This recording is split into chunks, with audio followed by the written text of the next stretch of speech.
Wala na namang magawa. Eto, mag-aadobo na naman ako ng paa ng manok.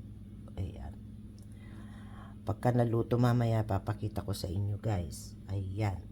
Pinakuluan ko na siya. Tinanggal ko yung baho niya. Pinakuluan ko ng tubig. Tapos yan na, tinimplahan ko na siya. Ayan. Kaya gagawa na naman tayo ng adobo. Chicken feet. Yan. Marami akong niluto gawa ng itatago ko na lang siya doon sa rep. Ganun. Papapakin ko ganun.